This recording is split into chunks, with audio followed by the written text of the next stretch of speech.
সাইডের পোলট্রি ফার্মে যে হাইট করা হয় সেই হাইটটা হলো যে আপনার হাইটটা হচ্ছে 6 ফুট 5 ইঞ্চি করতে হবে হাইট, কারণ 6 ফুটের নেট লাগাতে হবে। আর 6 ফুটের নেট লাগালে পরে 5 ইঞ্চি ক্লিয়ার রাখতে হবে, না ক্লিয়ার রাখলে পরে নেট লাগাতে খুব অসুবিধা হবে। আর নেটটা লাগাতে ক্লিয়ার রাখলে খুবই ভালো 5 ইঞ্চি। তো আর বিষয় হচ্ছে যে আপনার যে নেট লাগানোর সময় খুব সুবিধা হবে 5 ইঞ্চি ক্লিয়ার রাখলে। আর 6 ফুট হচ্ছে মানে 6 ফুট 5 ইঞ্চি সাইড ক্লিয়ার, আর মিডিলই হচ্ছে আপনার নেবেন 12 ফুট। মিডিলই 12 ফুট হলে ভালো হয়।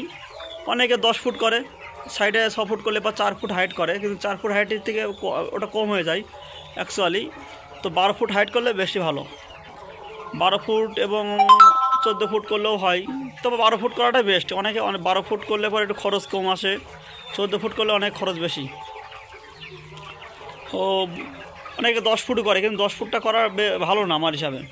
আমি বলছি ভিডিওর মাধ্যমে যে 12 ফুট 10 ফুট 14 ফুট, কিন্তু লাস্ট হচ্ছে 12 ফুট এবং সাইড মিডিল 12 বলছি, মিডিল 12 ফুট আর সাইডেই 6 ফুট 5 ইঞ্চি। না হলে যে 6 ফুটে যে নেটগুলো আছে ওই নেটগুলো লাগাতে খুব বেশি অসুবিধা হবে। আর অনেকে ভাবে যে আমি সাইডেই 6 ফুট করবো না 4 ফুট করবো, এটা কিন্তু ভুল। যে মুরগির ভিতরে যে গ্যাসটা হয় ওই গ্যাসটা বেড়াতে খুব অসুবিধা হয়। কারণ এই দেখেন আমার ফার্মের চারিকোল 6 ফুট ক্লিয়ার, 6 ফুট ক্লিয়ার। আবার সাইড দেখাচ্ছি যে সাইডে কীরকম ক্লিয়ার রাখি সেটা দেখাচ্ছি আমি।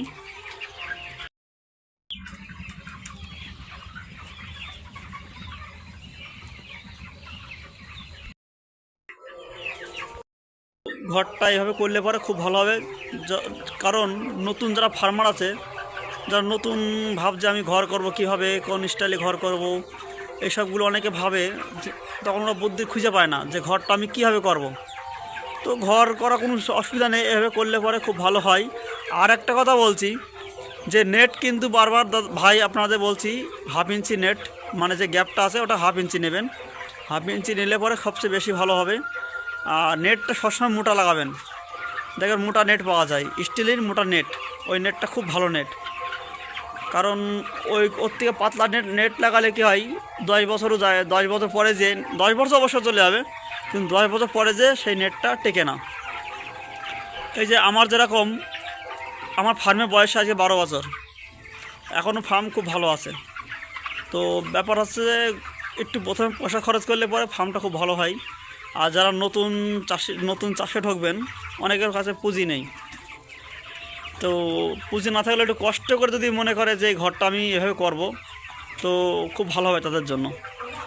কারণ পয়সাটা ইনভেস্ট করছে সে অনেক কষ্ট করে কিছু পয়সা কামানোর জন্য।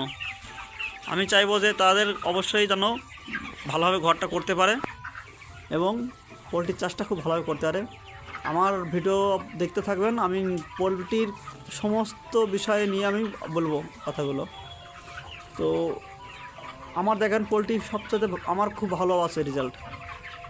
আমি যেভাবে ব্যবস্থা করি, আমার যদি পোলট্রি চাষটা আমি সঠিকভাবে ভালো না করি, তো ব্যাপার আছে ভিডিও আমি কেন করব। কারণ ভিডিওটা আমি এই কারণেই করছি যে আমার দেখা দেখি আরও দুটো নতুন বেকার ছেলে মানে সবাই যেন করে কমে খেতে পারে।